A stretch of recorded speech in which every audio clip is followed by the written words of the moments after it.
जय श्री कृष्णा। राधे राधे। स्वागत है आप सभी का आपके अपने चैनल हमारे संस्कार में।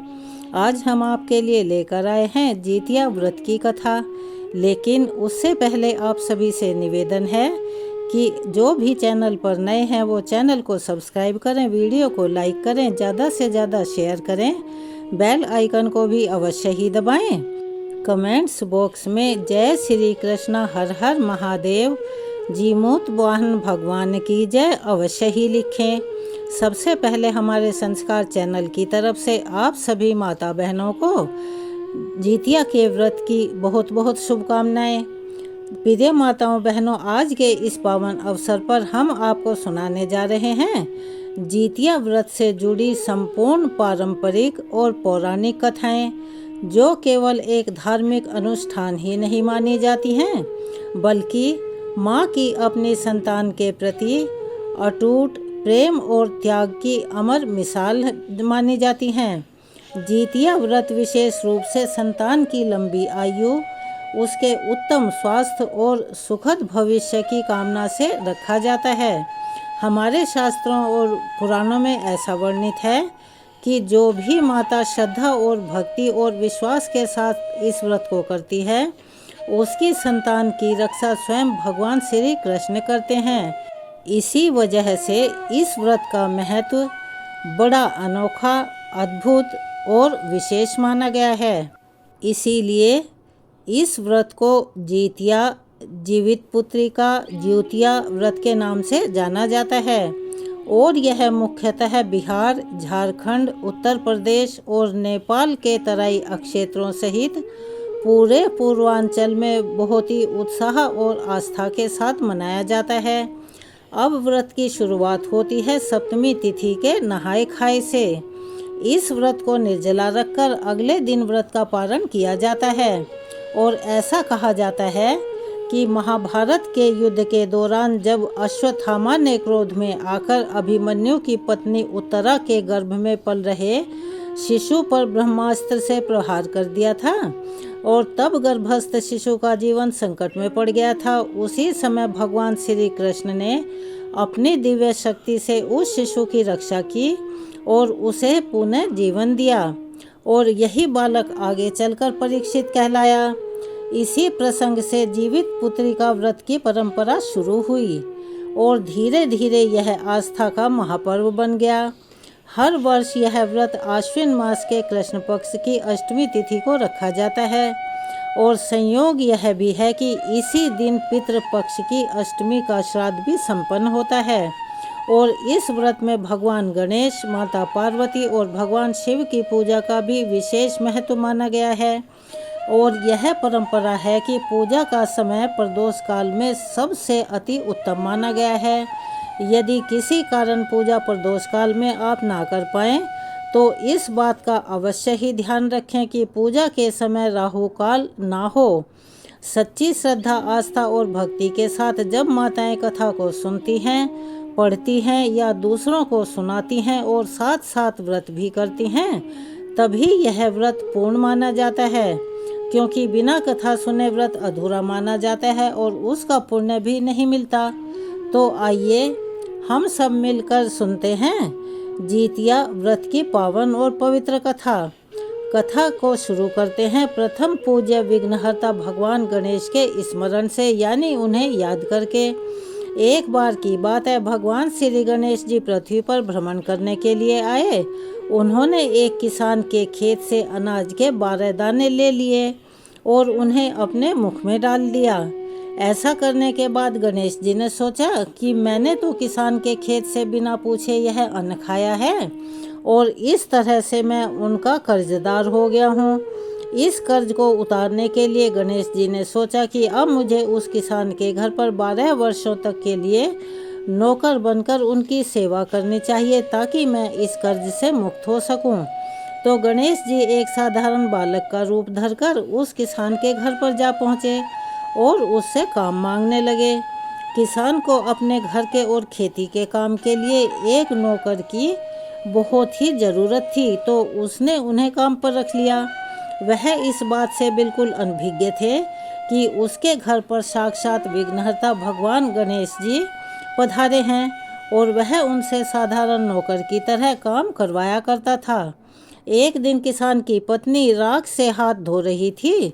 तभी गणेश जी ने उनके हाथ से राख छीन ली और उसे मिट्टी से हाथ धोने की सलाह दी।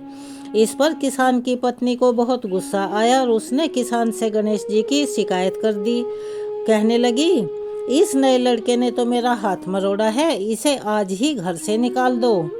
किसान ने पत्नी की बात सुनकर बालक गणेश से इसका कारण पूछा तो बड़ी विनम्रता से उस बालक ने उत्तर दिया कि राख से हाथ धोने से घर की रिद्धि सिद्धि का नाश होता है, जबकि मिट्टी से हाथ धोने से घर में रिद्धि सिद्धि आती हैं और धन धान्य की कभी कमी नहीं होती। बालक की यह बात किसान को अच्छी लगी, सही लगी, तो उन्होंने उसे घर से नहीं निकाला। फिर एक बार की बात है, कुंभ का मेला लगा हुआ था तो सभी गांव के लोग मेले में जा रहे थे। तब किसान ने बालक गणेश को कहा कि मेरी पत्नी को कुंभ का मेला दिखा कर ले आओ, क्योंकि मेरे पास समय नहीं है और मैं नहीं लेकर जा सकता, और साथ ही साथ वहां स्नान भी करवा कर ले आना। बालक गणेश किसान की आज्ञा से किसान की पत्नी को साथ लेकर चल पड़े। वहां पहुंचकर किसान की पत्नी नदी के किनारे बैठकर स्नान करने लगी। तभी गणेश जी ने उसका हाथ पकड़ा और उसको पानी के भीतर ले जाकर डुबकियां लगवा दी और बाहर निकाल लाए। उनका यह व्यवहार किसान की पत्नी को बिल्कुल भी अच्छा नहीं लगा और मन ही मन वह आग बबूला हो गई और उसने घर आकर फिर से गणेश जी की शिकायत अपने पति से कर दी। तब किसान ने फिर से गणेश जी से इसका कारण पूछा तो बालक बने गणेश जी ने कहा कि कहीं भी पवित्र नदी में स्नान करने के लिए अगर जाएं तो किनारे पर नहाने से उत्तम फल की प्राप्ति नहीं होती, इसीलिए मैंने इन्हें भीतर ले जाकर डुबकी लगवाई है। ऐसा करने से अगले जन्म में यह रानी और आप राजा बनेंगे। किसान ने फिर गणेश जी की समझदारी की तारीफ की। एक दिन की बात है, किसान अपने घर पर हवन कर रहा था तो उसने बालक गणेश से कहा कि जाओ जाकर मेरी पत्नी को बुला कर ले आओ। गणेश जी जब कमरे के भीतर गए तो उन्होंने देखा कि किसान की पत्नी काली चुनरी ओढ़कर तैयार बैठी है और वह उसी काली चुनरी के साथ पूजा करने के लिए चलने वाली है। तो गणेश जी ने उस चुनरी को उतारकर फाड़ दिया और कहने लगे कि पूजा में काले रंग की चुनरी नहीं, लाल रंग की चुनरी पहनकर चलो। अब तो किसान की पत्नी और भी नाराज हो गई और उन्होंने गणेश जी के साथ आने से ही मना कर दिया और वह अपने कमरे में ही लेट गई। उधर हवन में बैठे हुए किसान और पंडित जी उसकी प्रतीक्षा कर रहे थे।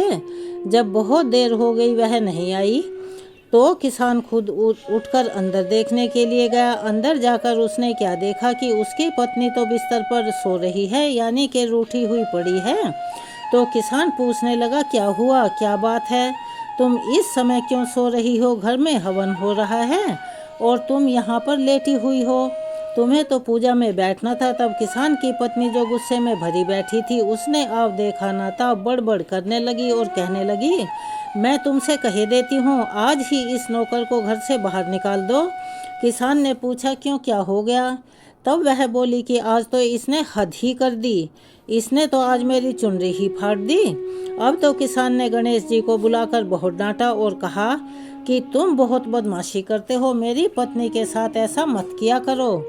तब गणेश जी कहने लगे कि पूजा पाठ में काले रंग का वस्त्र नहीं पहना जाता, उसे अशुभ मानते हैं, इसीलिए मैंने तो इनसे सिर्फ लाल वस्त्र की चुनरी यानी कि लाल वस्त्र पहनने को कहा था और यह कहा था कि काला वस्त्र पहनकर पूजा में बैठने से कोई भी शुभ काम सफल नहीं होता।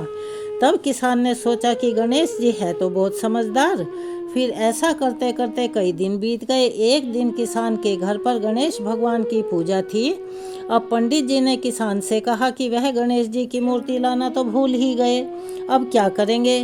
तभी वहां पर खड़े हुए बालक गणेश ने कहा कि क्यों ना मुझे ही मूर्ति बनाकर विराजमान कर लो, आपकी पूजा भी सफल हो जाएगी और सारे काम भी सफल हो जाएंगे। अब तो बालक गणेश की यह बात सुनकर किसान को बड़ा गुस्सा आया और वह कहने लगा कि अब तक तो तुम मेरी पत्नी से ही मजाक किया करते थे, वहाँ तक तो चलो ठीक था, क्योंकि हर बार तुमने मुझे जो बात बताई वह मुझे अच्छी लगी, लेकिन अब तो तुम मुझसे भी मजाक करने लगे हो, तुम्हारी कितनी हिम्मत होती जा रही है। क्या तुम्हें नहीं पता कि तुम इस घर में एक नौकर मात्र हो और बात कर रहे हो पूजा में मूर्ति रूप में विराजमान होने की। तब बालक बने गणेश जी बोले कि मैं मजाक नहीं कर रहा हूँ, मैं तो सच ही कह रहा हूँ।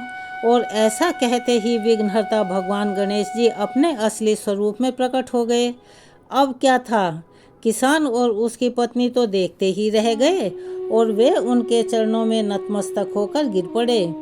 फिर तो उन्होंने गणेश जी की पूजा शुरू की और पूजा समाप्त होते ही जैसे ही किसान और उनकी पत्नी उनसे क्षमा मांगने लगे, तभी गणेश जी तुरंत वहां देखते ही देखते अंतर्ध्यान हो गए। अब तो किसान और उसकी पत्नी को बड़ा पश्चाताप होने लगा कि इतने वर्षों तक गणेश जी हमारे पास रहे और हम पहचान नहीं पाए, अनजाने में उनसे कितना काम करवाया। ऐसा सोच सोच कर वे दोनों बहुत दुखी हो गए। फिर एक दिन गणेश जी ने रात को किसान के सपने में आकर कहा कि किसान, मैंने आपके खेत से 12 वर्षों पहले 12 अनाज के दाने तोड़े थे, जिसका तुम्हें पता नहीं था। लेकिन मुझे बड़ी ग्लानि महसूस हुई और मुझे लगा कि मैं तुम्हारा कर्जदार हो गया हूँ और उसी का कर्ज उतारने के लिए ही मैंने आपके घर पर 12 वर्षों तक आपकी नौकरी की। इसीलिए आपको पछताने की कोई ज़रूरत नहीं है। आज से तुम्हारे घर में किसी भी चीज़ की कोई कमी नहीं रहेगी। ऐसा वरदान देकर भगवान गणेश स्वप्न में ही अंतर्ध्यान हो गए और इस प्रकार से भगवान गणेश जी के आशीर्वाद और उनकी कृपा से किसान और उसकी पत्नी पुत्रवान और धनवान हो गए।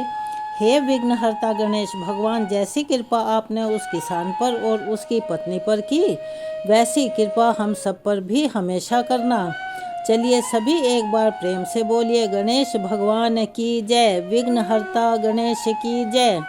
चलिए अब हम आपको सुनाते हैं जितिया व्रत की दूसरी कथा। एक बात की बात है, एक सेमर का, जिसे सिंबल का पेड़ भी कहा जाता है, उस पर एक चील रहा करती थी और पास की ही झाड़ी में एक सियारिन यानी लोमड़ी या गीदड़ी, जो भी कह सकते हैं, वो भी रहती थी। कुछ ही दिनों में वे दोनों गहरी दोस्त बन गई। दोनों आपस में खूब बात किया करती थी। चील का जो कुछ भी खाने को मिलता वह उसे लेकर उसका कुछ हिस्सा सियारिन को भी जरूर देती थी और सियारिन भी चील का खूब ध्यान रखती थी। इसी तरह दोनों का जीवन खूब आनंद से बीत रहा था। एक बार की बात है, जंगल के पास वाले गांव में कुछ औरतें जितिया व्रत की पूजा की तैयारी कर रही थी। तो चील एक पेड़ पर बैठकर उन सभी को बहुत ध्यान से देख रही थी। अब उसने अपनी प्यारी सखी सियारिन को भी यही बताया। तो यह सुनकर दोनों की इच्छा हुई कि चलो वहां जाकर देखते हैं कि वे महिलाएं कैसे व्रत कर रही हैं और क्या कर रही हैं। और यही सोचकर वे दोनों सहेलियां वहां पर गई और ध्यान से उन महिलाओं को देखने लगी कि कैसे पूजा पाठ किया जा रहा है और उसके बाद में व्रत कथा कही और सुनी जा रही है। सारे पूजा पाठ के उन दोनों ने बड़े गौर से देखा, श्रद्धा पूर्वक देखा और कथा को भी सुना।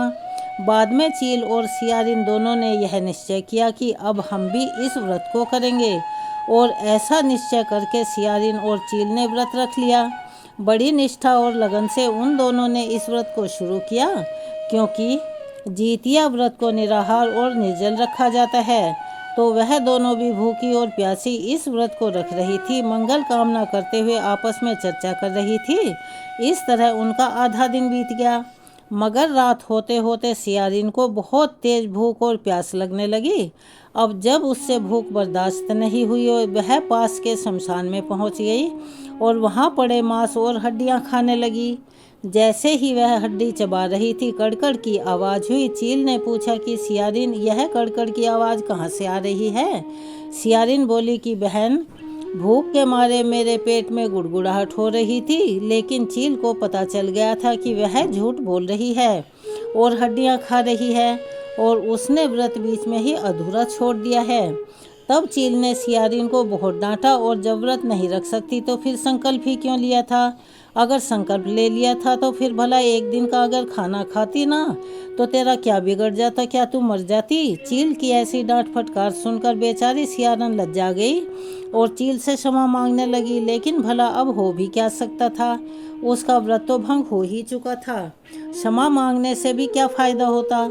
इधर चील ने तो रात भर भूखे रहकर अपने व्रत को श्रद्धा पूर्वक और विश्वास के साथ पूरा किया और फिर वह पूरी श्रद्धा से हर वर्ष जितिया व्रत को करती रही। समय आने पर चील और सियारिन दोनों की ही मृत्यु हो गई। अगले जन्म में दोनों ने ही मनुष्य रूप में राजकुमारी बनकर एक ही घर में जन्म लिया। महल में सियारिन तो बड़ी बहन बनी और चील उसकी छोटी बहन बनी। समय के साथ साथ वे दोनों बहनें सयानी हो गई तो राजा को उनके विवाह की चिंता होने लगी और फिर सियारिन का विवाह तो एक राजकुमार के साथ कर दिया गया, जबकि छोटी बहन जो चील थी उसका विवाह राज्य के मंत्री पुत्र से हो गया। कुछ और समय बीतने पर सियारिन जब भी गर्भवती होती, जब भी उसका बच्चा होता तो कुछ ही समय बाद उस बच्चे की मृत्यु हो जाया करती थी। मगर उसकी छोटी बहन को भी बच्चा होता तो वह बहुत ही स्वस्थ और तंदुरुस्त होता और वह जीवित रहा करता था। अब तो बड़ी बहन बार बार अपने बच्चों को खोने के दुख से बहुत दुखी और परेशान रहने लगी और साथ ही साथ उसे अपनी छोटी बहन से जलन भी होने लगी।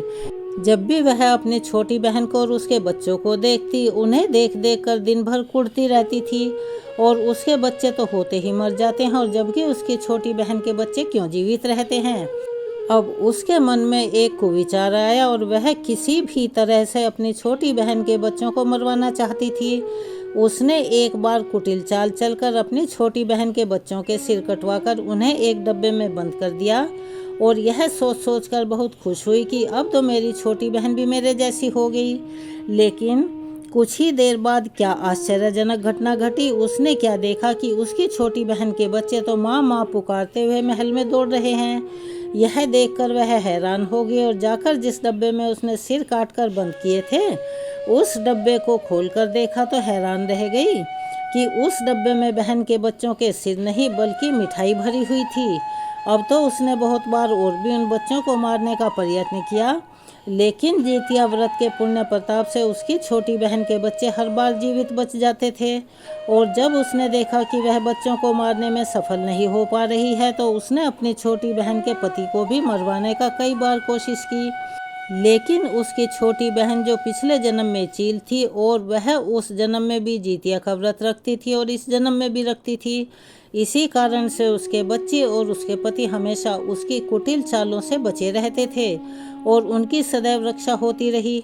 एक दिन बड़ी रानी ने देखा कि उसकी छोटी बहन सज धज कर पूजा की थाली लेकर कहीं जा रही है तो उसने बड़े प्यार से पूछा कि बहन तुम कहाँ जा रही हो। तब उसने बताया कि मेरा आज जितिया का व्रत है। अब अपनी छोटी बहन की बात को सुनकर वह बोली कि इस व्रत को तुम क्यों रख रही हो और इस व्रत को करने से क्या फल मिलता है।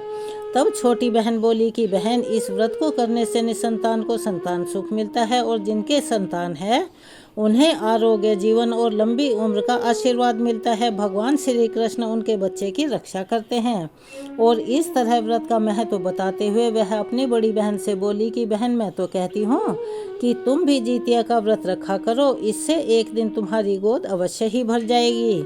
अब तो अपनी छोटी बहन के मुख से ऐसी बात सुनकर उसे अपनी भूल का आभास हुआ और पछताने लगी कि मेरी छोटी बहन मेरी सोनी गोद की चिंता करती है और मैं उसी की गोद उजाड़ने पर तुली हुई हूँ। तो वह हाथ जोड़कर रो रो कर अपनी बहन से क्षमा मांगने लगी। उसने अपनी बहन को सारी बातें बता दी, लेकिन उसकी छोटी बहन बहुत दयालु प्रवृत्ति की थी। उसने अपनी बड़ी बहन को क्षमा कर दिया और उसे अपने साथ पूजा के लिए लेकर चली गई। वहाँ जाकर जितिया व्रत की विधि विधान से पूजा की और व्रत रखवाया, व्रत की कथा सुनाई। व्रत के प्रभाव से रानी ने 9वें महीने में बहुत ही सुंदर पुत्र को जन्म दिया। फिर तो वह पुत्र जीवित रह गया और दीर्घायु को प्राप्त हुआ।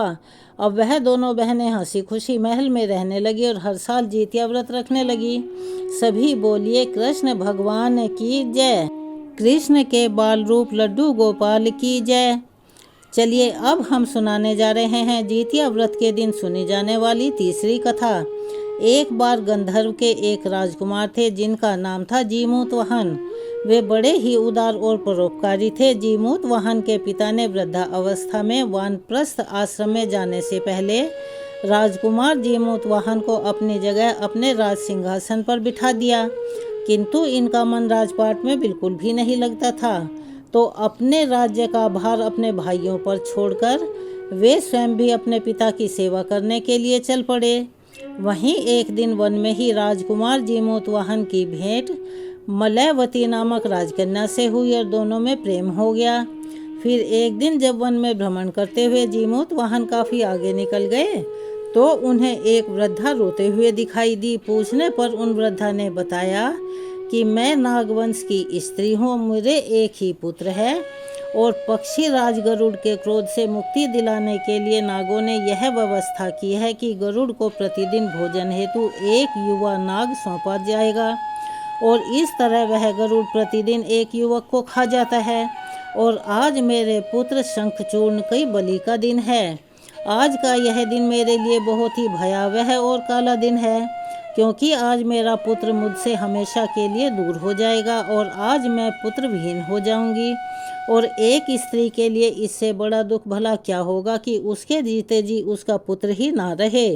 उस वृद्धा के विलाप को सुनकर राजकुमार जी मूतवाहन को बड़ा दुख हुआ और उन्होंने उन वृद्धा को ढांढस बंधाते हुए कहा कि माँ, आप डरो नहीं, मैं आपके पुत्र के प्राणों की रक्षा करूंगा और आज उसकी जगह पर मैं स्वयं अपने आप को उस लाल कपड़े में ढककर वध्य शिला पर लेट जाऊंगा ताकि गरुड़ मुझे खा जाए पर तुम्हारा पुत्र बच जाए।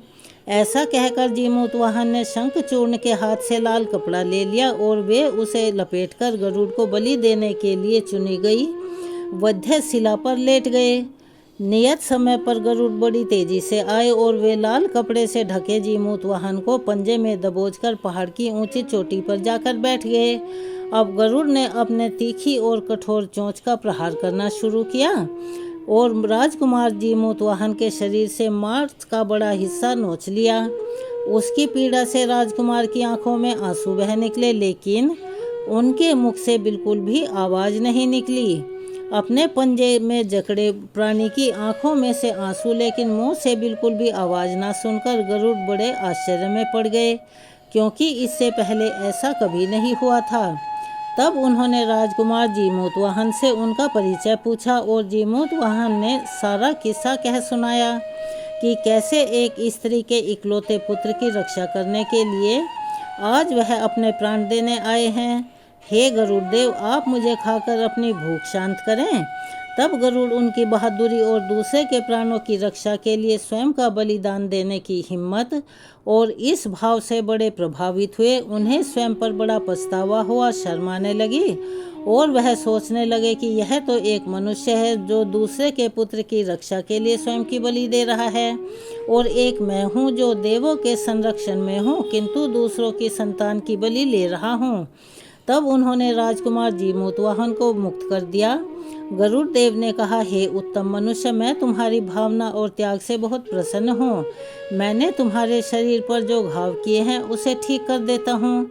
तुम अपनी प्रसन्नता के लिए मुझसे कोई वरदान मांगो। तब राजकुमार जीमूतवाहन ने कहा कि हे पक्षीराज, आप तो सर्वसमर्थ हैं। यदि आप प्रसन्न हैं तो वरदान देना ही चाहते हैं तो आप सर्पों को अपना आहार बनाना छोड़ दीजिए। आपने अब तक जितने भी प्राण लिए हैं उन्हें जीवन दान प्रदान करें। राजकुमार जीमूतवाहन की बात सुनकर गरुड़ देव ने सभी को जीवन दान दे दिया और नागों की बलि न लेने का वरदान भी दिया। इस प्रकार राजकुमार जीमूतवाहन के साहस से संपूर्ण नाग जाति की रक्षा हुई। गरुड़ देव ने कहा कि तुम्हारी जैसी इच्छा होगी अब वैसा ही होगा। हे राजकुमार, जो स्त्री तुम्हारे इस बलिदान की कथा आज के दिन सुनेगी और विधि पूर्वक जितिया व्रत का पालन करेगी, उसकी संतान मृत्यु के मुख से भी निकल आएगी। तब से ही पुत्र की रक्षा हेतु जीमूतवाहन की पूजा की प्रथा प्रारंभ हो गई और यह कथा कैलाश पर्वत पर भगवान शंकर ने देवी पार्वती जी को भी सुनाई थी। जीवित पुत्रिका के दिन भगवान श्री गणेश, माता पार्वती और शिव जी की पूजा और ध्यान के बाद इस कथा को अवश्य ही सुनना चाहिए और दूसरों को सुनाना भी चाहिए। जितिया व्रत की कथा महाभारत काल से भी जुड़ी हुई है। महाभारत युद्ध के बाद अपने पिता की मृत्यु के बाद अश्वत्थामा बहुत ही नाराज था और उसके अंदर बदले की आग धधक रही थी, जिस कारण उसने पांडवों के शिविर में घुसकर सोते हुए 5 लोगों को पांडव समझकर मार डाला। लेकिन वे सभी द्रौपदी की 5 संतानें थीं और उसके इस अपराध के कारण अर्जुन ने उसे बंदी बना लिया और उसकी दिव्यमणि भी छीन ली, जिसके फलस्वरूप अश्वत्थामा ने उत्तरा की अजन्मी संतान को गर्भ में ही मारने के लिए ब्रह्मास्त्र का उपयोग किया। जिसे निष्फल करना असंभव था। उत्तरा की संतान का जन्म लेना आवश्यक था, जिस कारण भगवान श्री कृष्ण ने अपने सभी पुण्यों का फल उत्तरा की अजन्मी संतान को देकर उसको गर्भ में ही पुनः जीवित किया। गर्भ में मरकर पुनः जीवित होने के कारण उसका नाम जीवित पुत्रिका पड़ गया और आगे चलकर यही बालक राजा परीक्षित बना। तभी से संतान की सुरक्षा हेतु जीवित पुत्रिका व्रत का पालन किया जाता रहा है और एक ये परंपरा बन गई है। तो ये थी जितिया व्रत की पारंपरिक और पौराणिक कथाएं। आपको कैसी लगी?